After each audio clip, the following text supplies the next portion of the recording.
Welcome, everyone. Thank you for joining me here today. I have with me a good friend of mine, Sandra Angelo, who is going to be sharing some of her thoughts today about the fundamental role that drawing plays in creating an art practice of really any sort.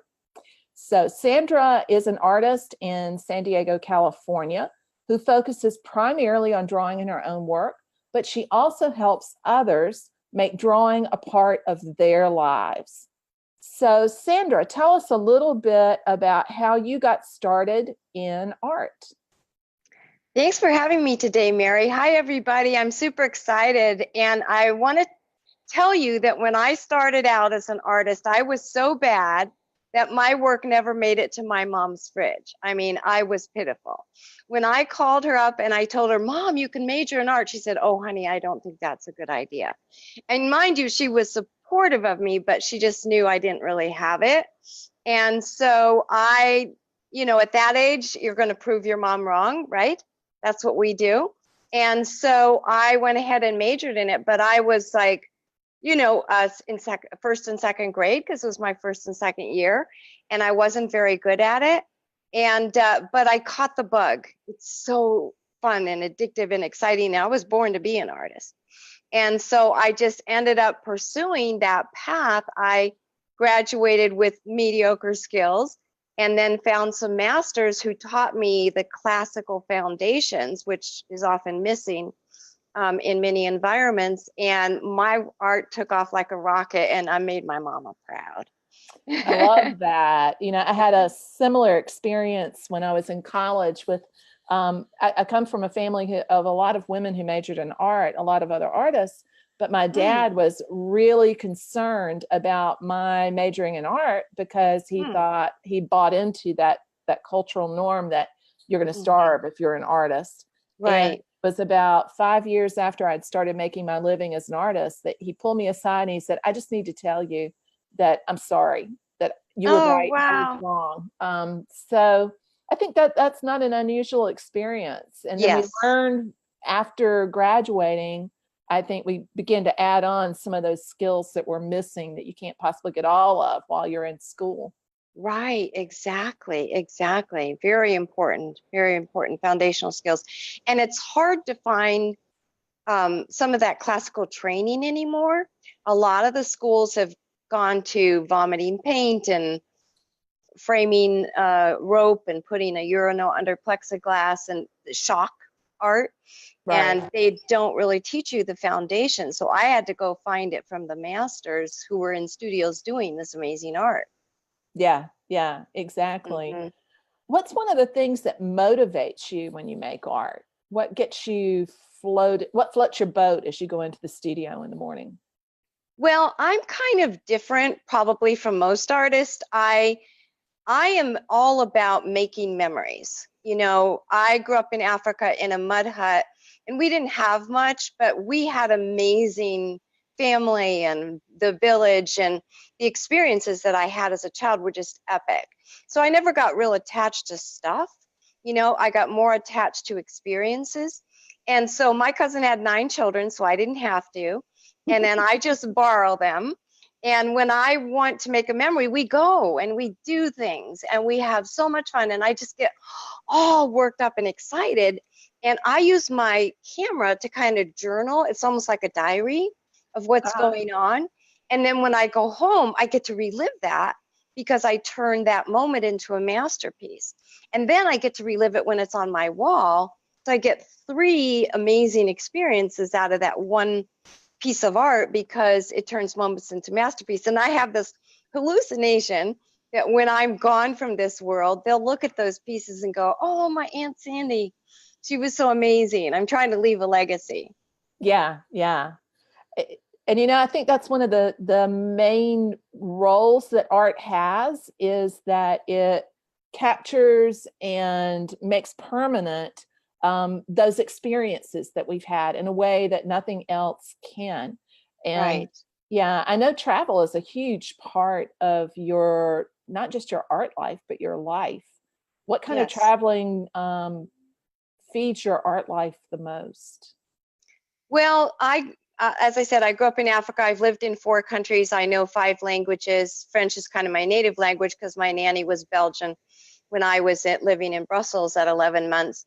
And so my parents took us to 40 countries, and I just got addicted to studying other cultures and absorbing the art and the music. And just, it's so fun to experience something that's different than what you grew up with, you know?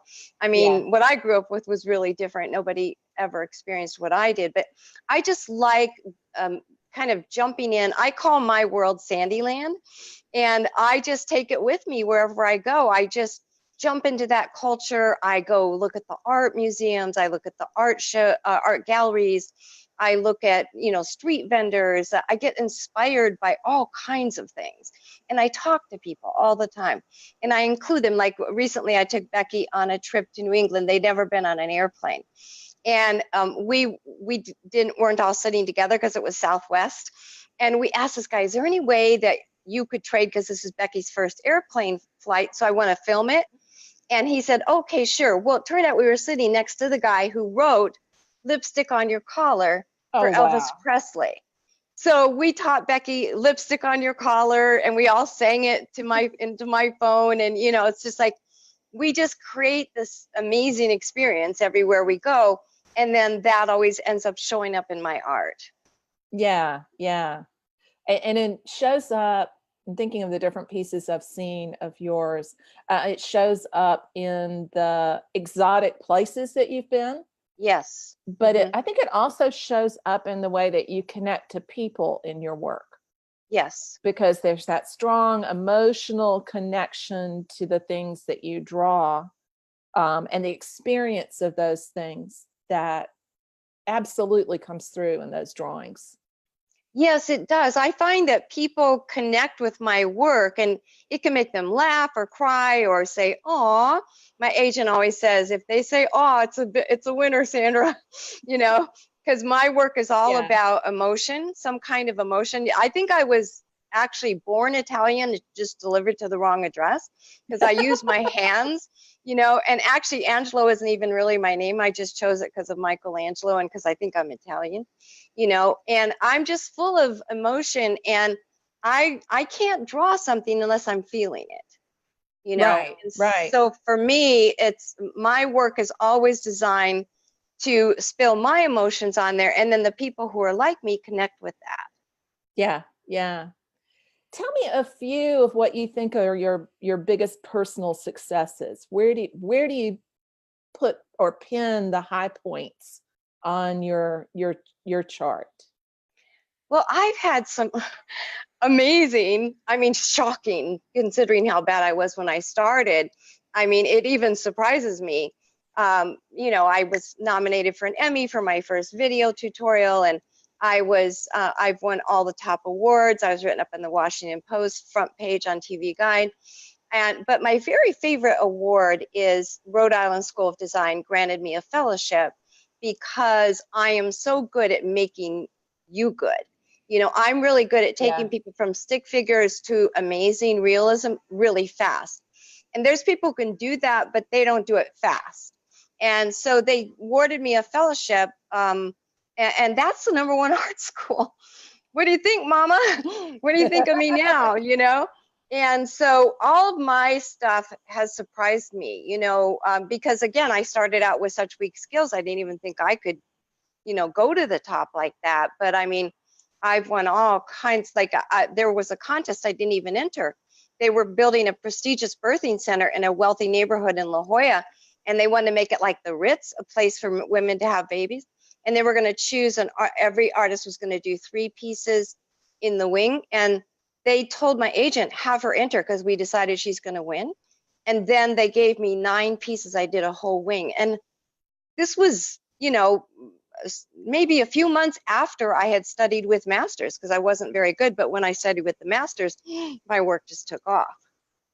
You know, I think that's an interesting point, and it's one that has come up really recently in my own discussions with my students, is that idea, that false belief that holds people back so much, where they feel like they're not going to be able to become an artist or the artist that they want to be because they weren't born with genius or talent, or Right. they're not good enough. And I Mhm. think what you just said about your skills when you entered college and when you finished college, that it it wasn't something that you were just born with.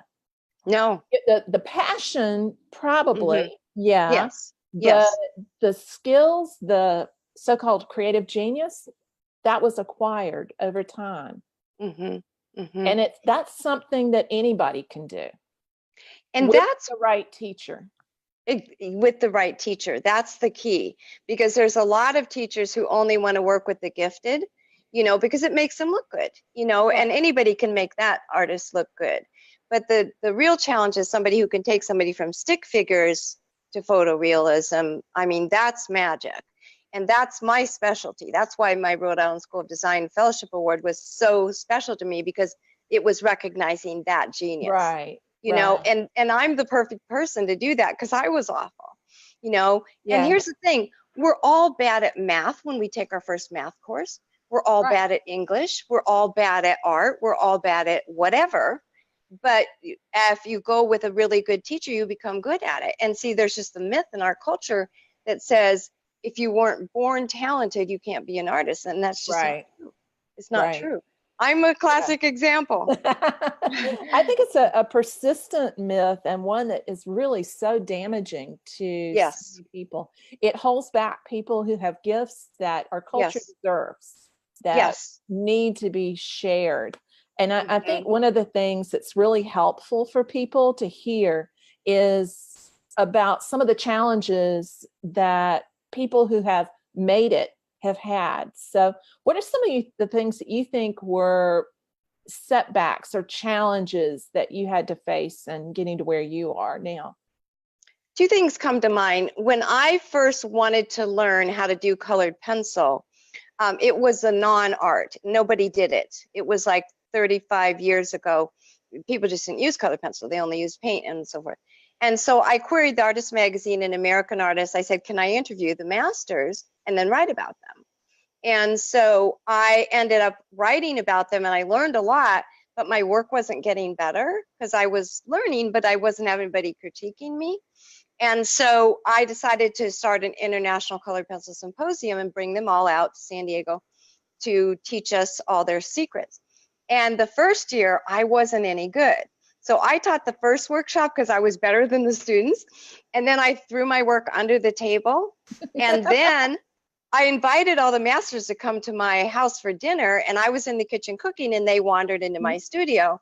And when dinner was ready, I walked in there, and I was at the doorway. They couldn't see me, but I could hear them laughing at my art.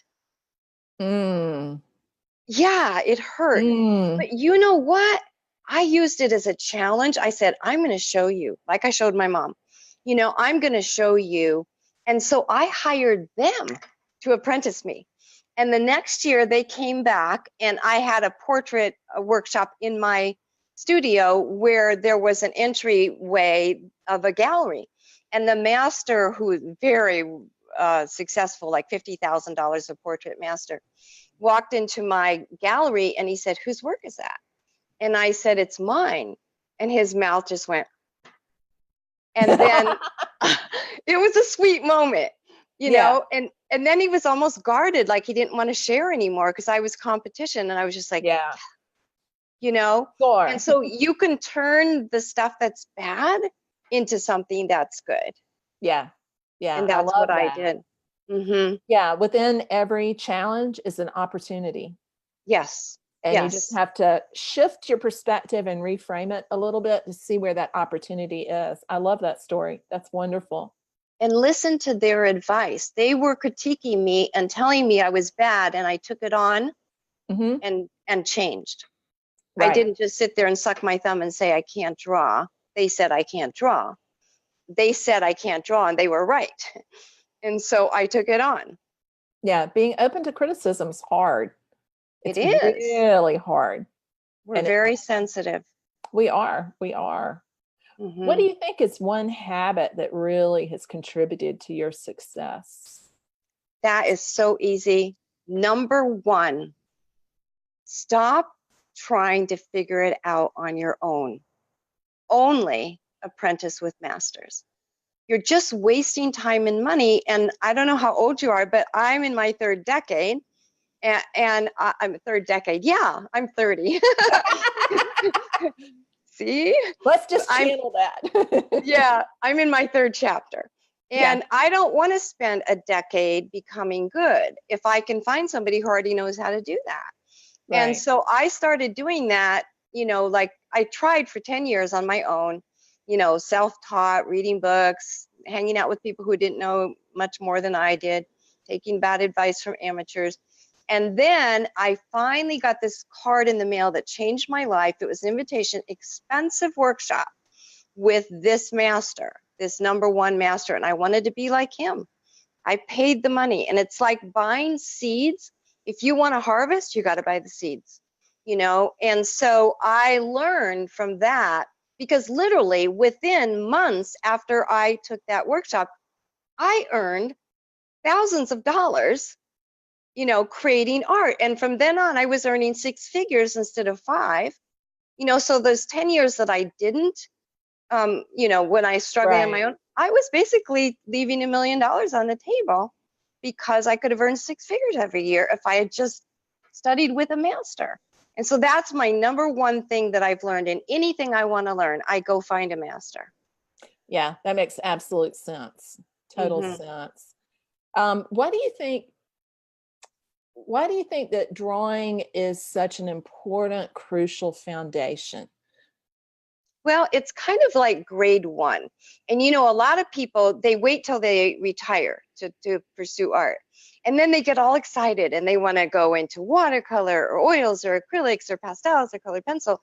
And they look at their work and they go, this is a little wonky.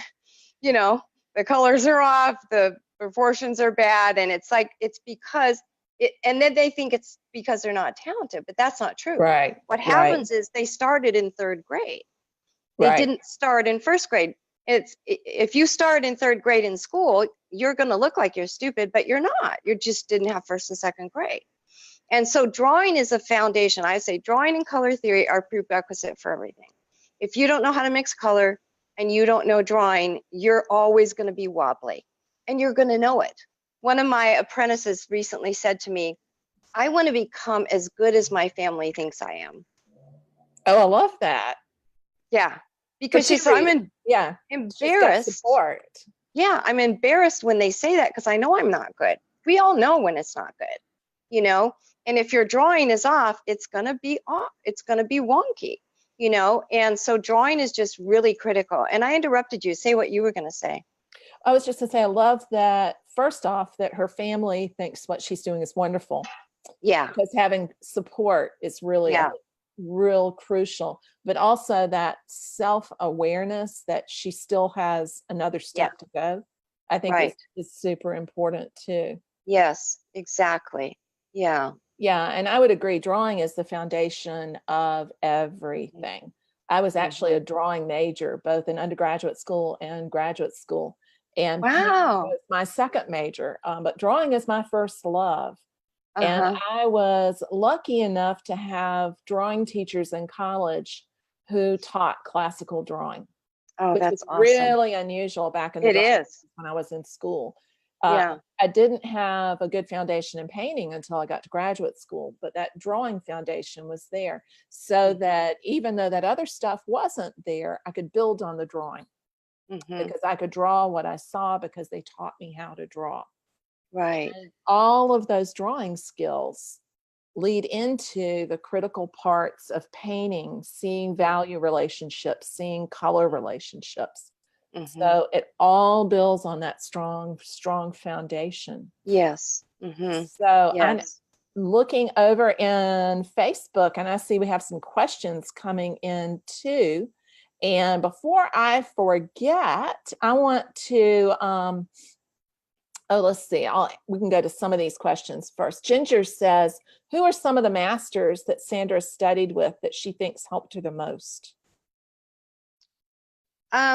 Okay, well, most of them are dead, unfortunately. But David Dooley was one. Uh-huh. He and I built Colored Pencil College together, and we still have all his courses.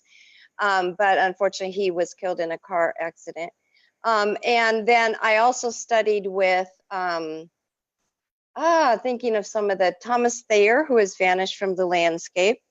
Bernard Poulin, who no longer teaches. He's a crusty old famous Canadian, very, very, very classically trained and gifted, French Canadian. And then I also studied a lot with Michelangelo and Da Vinci and Degas and Yes. Renoir and Monet and, you know, Van Gogh and all that stuff, because I'm a big fan of the old masters. You know, I'm not so crazy about the people who vomit paint. It's just not my thing. You know, you can make some pretty stuff that way that matches your couch, but I really like classical art. And so, so I went back and figured out what they were doing. And then the other thing that I studied with is I was a writer for the Artist, a columnist for the Artist magazine and American Artist, and I had my own column in Art Materials Today and Michael's Arts and Crafts magazines and several others. But what I had the privilege of picking up the phone and talking to these world famous masters and just draining their brain. And so I began to build a curriculum based on what I was learning in these magazine columns. Because I was with a very prestigious organization, they were willing to just spill their secrets. Normally they wouldn't share it because they want those awards and they want those commissions. But they shared some amazing stuff. And so I just started cataloging it and building it into my curriculum. Very cool. Very cool. Yeah. Let's see, I think we had one other one that came up. Oh, Susan says that drawing is her downfall. She really has to work at it to get it right, and it doesn't come easy. Susan, it gets easier the more you do it. Yes. Oh, Beverly, this is such an interesting comment. Beverly says that she really can relate. She grew up believing only left-handed people could draw and or paint. Oh my goodness, that's sad. Well, it's good that you learned that that's not true. And I want to give a bit of encouragement to Susan too, because there are systems that can teach you how to draw fast. That's what I specialize in. I've discovered some really cool magic tricks that can make you become good really fast. Because we're in a culture where I literally called tech support recently because it took 89 seconds for my computer to boot. And I thought there was something wrong with my computer. I mean, this is the kind of people that we are. We want things now, we want it fast. And so we're not going to want to take a decade to develop drawing skills. So I've developed some really cool secret systems that I used from the old masters that aren't used today that can make you good fast. So Susan, don't give up. It can happen it's not a magic wand. You have to practice. But in a very short amount of time, you build it. And it's kind of like with writing. If you want to be a good writer, you've got to know grammar, punctuation, syntax, spelling, how to diagram a sentence. And then you can write an encyclopedia, a comic book, a novel, a screenplay. Once you learn how to draw and you master color, you can become any kind of artist. But if you don't master those foundations, you'll always feel wobbly. Totally makes sense. Christine asks, how do you know if someone's a good teacher? I have my ideas about that, but look at the results of their students. It doesn't matter. I mean, you definitely want to study with a teacher who's similar to the style that you want to do, because that's the way they're going to teach. It's just we teach to our own style. I'm a realist, a sentimental realism. I love realism, so I'm going to show you how to do realism. So that's one thing. But the second, the very more important than that is look at their students' work.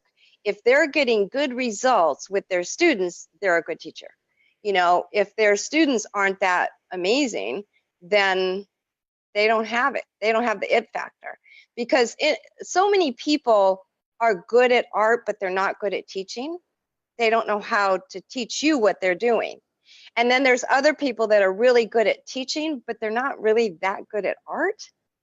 And so you end Yeah. up being mediocre like they are.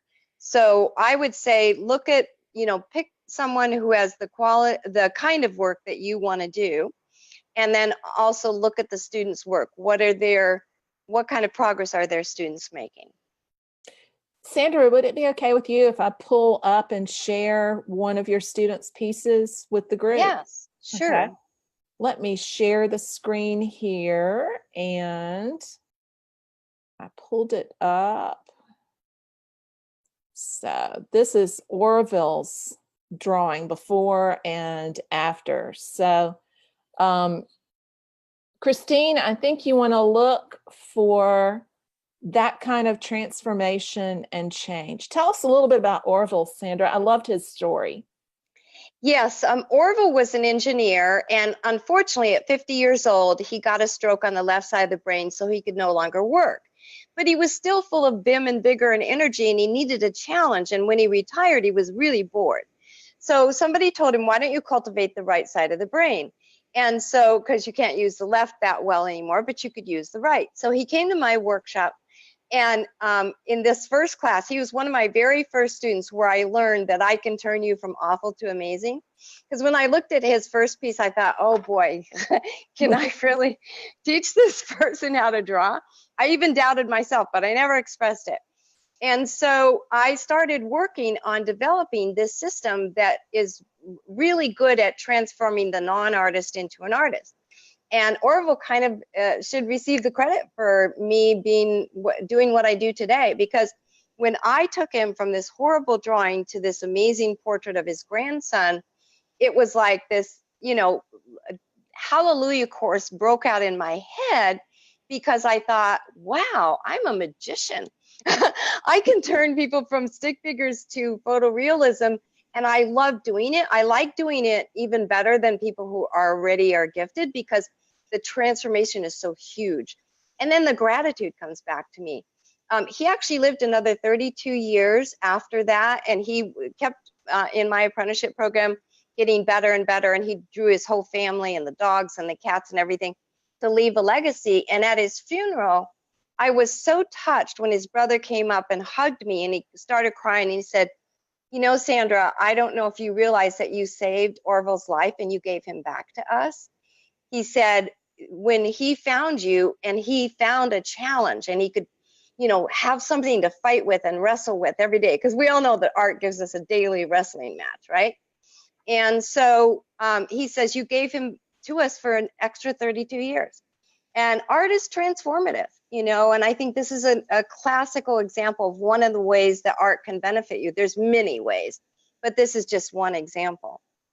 I think one of the things that's interesting about Orville, and thank you for sharing his story with us too, is that his goal was not to be necessarily a professional artist, but No. he was using drawing as a way of re-engaging a part of himself Yes. that was not functioning correctly, was not Yes. as functional anymore, and then to develop and hold on to it.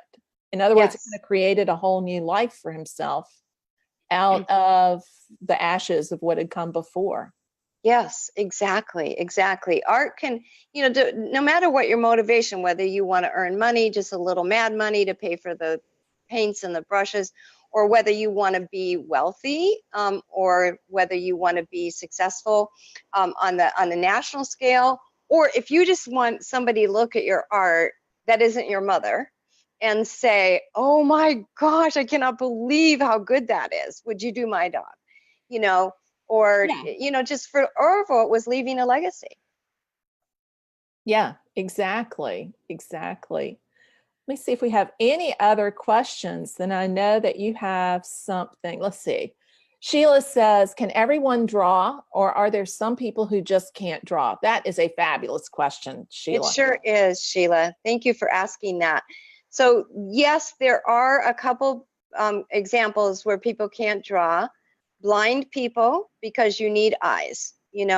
So if you can't see, you just can't do it. I mean, you could do, you know, elephants can paint with a brush and stuff like that. And, I'm not saying that you can't do any form of art, but if you want to get realistic drawing and classical you really need good eyesight. I mean, or at least good glasses.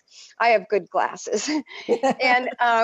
And then it's funny because sometimes I'll even take off my glasses to check my Me work too. because it makes it blurry, and then I can see if I got the values right. The second thing is you need fine motor skills. So for children, little girls get their fine motor skills about age 9 or 10, and boys get their fine motor skills between 10 and 12, 11 and 12. So I would encourage you not to try to force realism on a young child, because then they might think that they can't do it, and they might get a false notion that stays with them for life. That actually happened to one of my cousins because she had children every 2 years. So I had a perfect testing ground.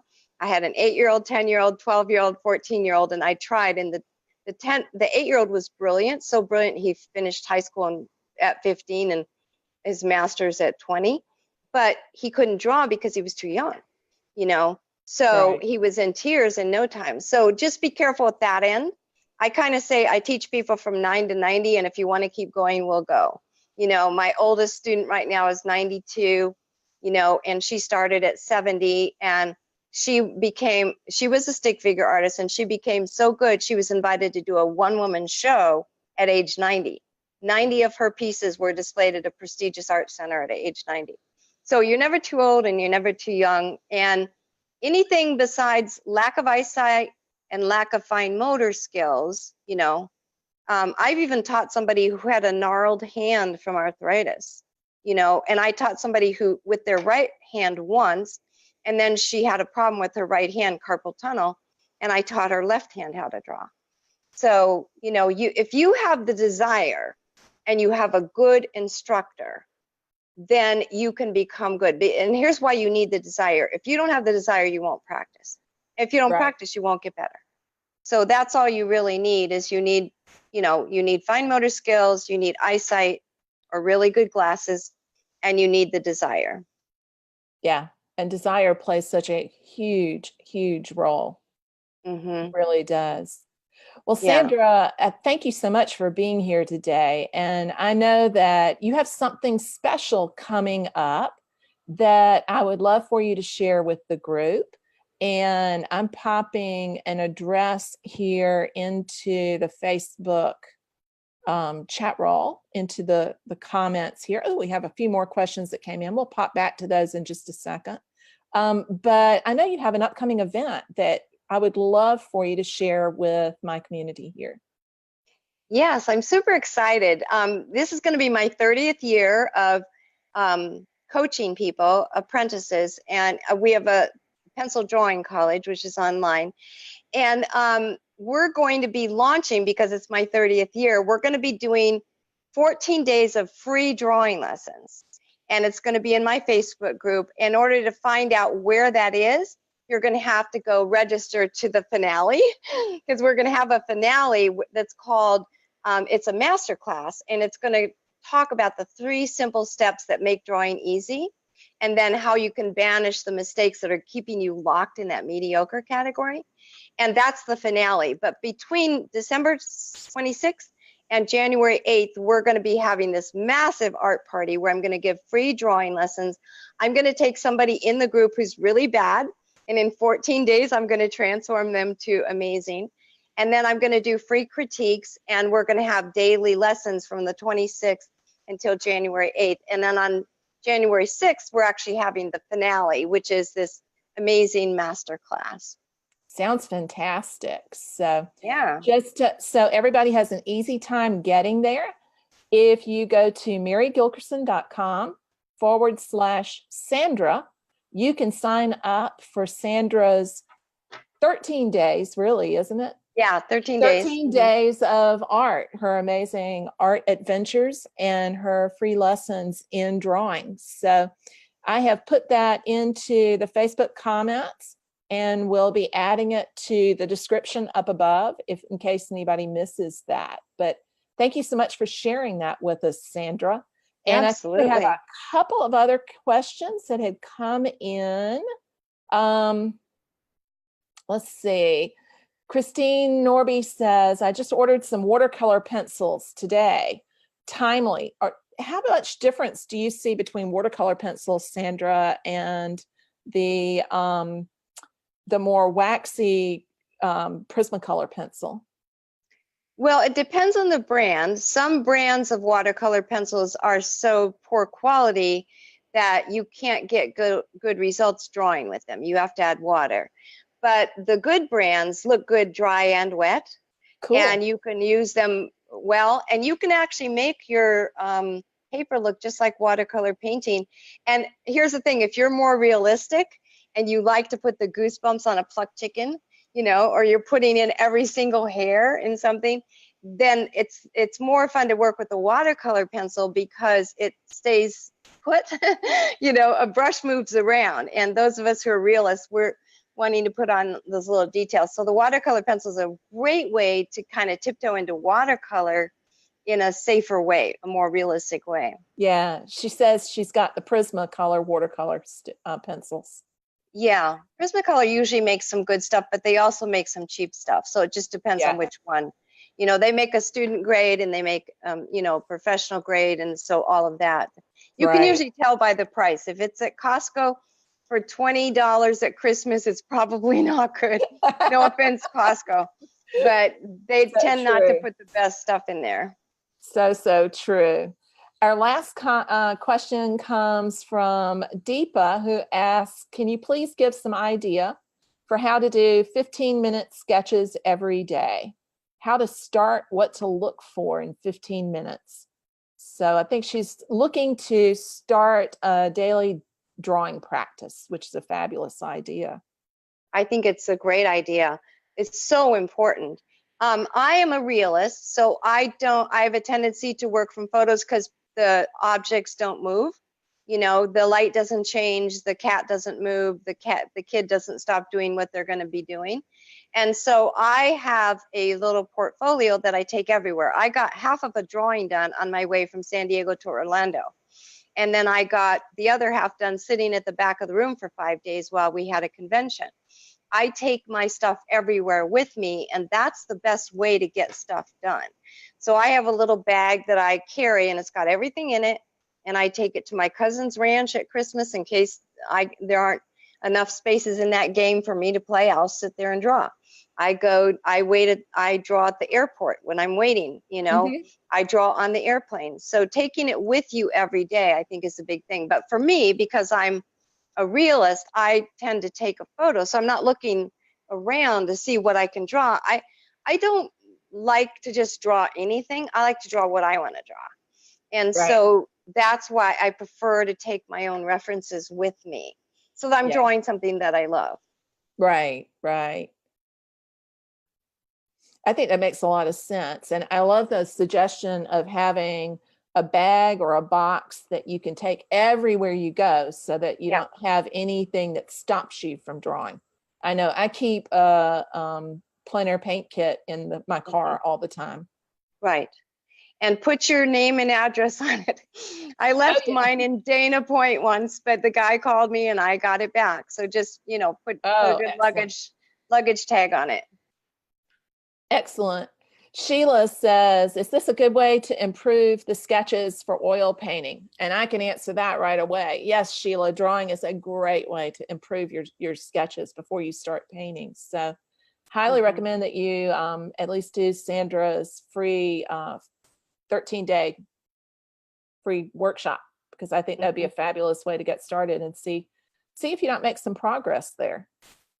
Yeah, and it's a good way to see whether or not you like working with me because we're all a little different. You know, like I might really love this teacher and somebody else doesn't. And then I might really hate that teacher and a few other people like them. So Yeah. it's kind of important to try working with somebody and see if that person's approach is what you're looking for. Yeah. Fantastic. Thank you so much for being here today. It has been a Yeah. pleasure talking with you. And just a quick reminder to everybody, if you want to join in Sandra's 13-day free drawing workshop, head over to marygilkerson.com/Sandra, Sandra. Thank you for joining us today, everybody. That's all for right now. Happy painting, everyone. Bye-bye. Thank you.